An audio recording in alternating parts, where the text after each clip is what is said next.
Minister, despite your best efforts, this story is not going away anytime soon. The cloud of suspicion will hang over you until the next election, after which time you'll be looking for a new job. Let's take a look at the facts. Galway Group knew of only one Randy, and that Randy was a minister of the Canadian government. That's yourself.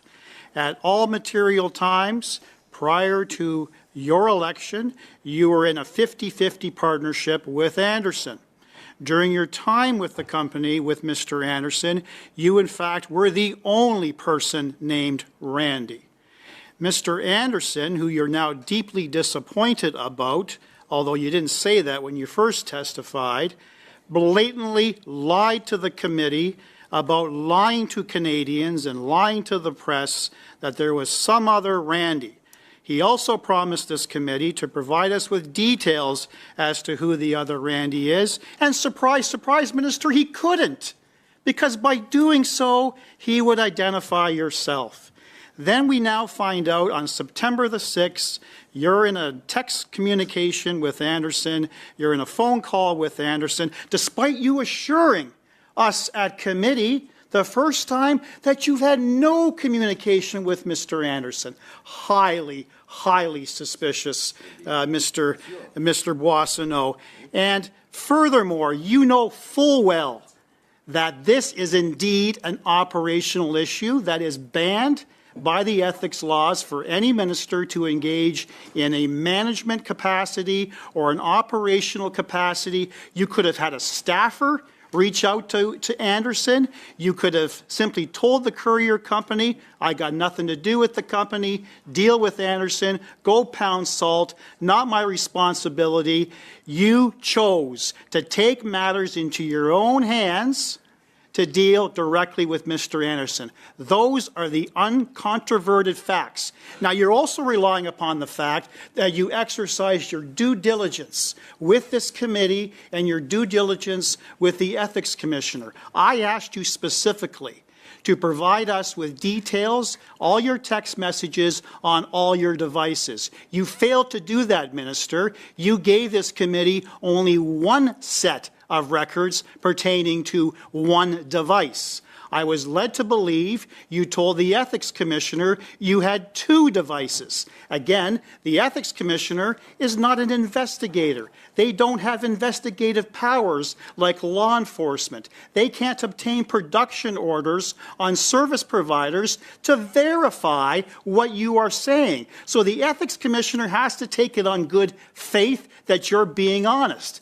I've got some serious reservations about your honesty, as do Canadians. So, will you provide this committee with all text records on all your devices? And tell us how many devices you had in your possession in the fall of 2022. Mr. Chair, will you give me 2.5 minutes to respond? We have to There's only one question. I think it was a very simple question. Mr. Brock was commenting. It was a 2.5-minute question. I realize that, but it was a very simple question. I'm going to ask you to answer the question, and then I'm going to go to Mr. Housefather. Mr. Brock, the information that you cited in your monologue was reviewed by the Ethics Commissioner. I'm not the Randy in question. It is not me. It's not possible for it to be me. That is in the Commissioner's letter of September 12th. He considers this matter closed. And look, I'm at the committee's disposal, and I provided the committee with information that it required of me. Minister, will you provide us with full information? That's time then. Will you provide us with, what are you hiding, Minister? So, just relax. What are you hiding? Minister, I've never seen you do that to anyone else. No, because when I get you in my ear over here and I'm trying to listen to what's going on, then I can't focus on the questioning, Ms. Khalid. Okay, so, Minister, I'm going to ask you on behalf of Mr. Brock. You've been asked a very specific question about the devices. Are there any other devices that you can provide to the committee, sir? No, Mr. Chair, because I provided all text messages across all devices for the dates in question across all platforms as asked by the committee. Mr. Housefather for 5 minutes. Point of order before we go to Mr. Housefather. On your point of order, go ahead. Telling a member to relax, I think, is inappropriate, sir, as a chair. I think I said right at the onset, Mr. Fisher, and I appreciate the challenge, that it's difficult when there's cross-talk that's going Understood. on. And so Understood. I'm trying to listen to the Just the conversation word that's going relax. on. And when I'm hearing it from this side, I can't focus on what the minister and Mr. Brock Understood. are talking about, okay? So I said that right at the onset, and I was going to enforce it, and I did. On that same point of order, Chair, On the same point of order, go ahead, Ms. Khalid.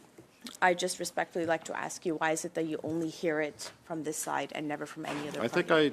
think I did that the other day, actually. I think I heard it from the other day. Yeah, you might want to review the tapes, Ms. Khalid.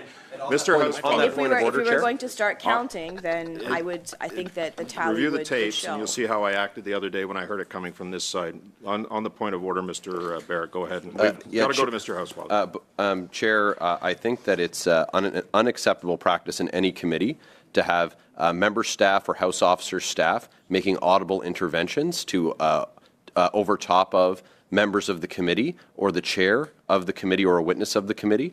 And so perhaps a gentle reminder to staff who are here from House officers from the government that if they're interested in intervening at this committee, they can put their name forward to appear as a witness, or they can run for Parliament. They're not to yell over top of us. I've dealt with that issue before a couple of times, and that's a good reminder to all staff that are here. Mr. Housefather, please go ahead for 5 minutes, please.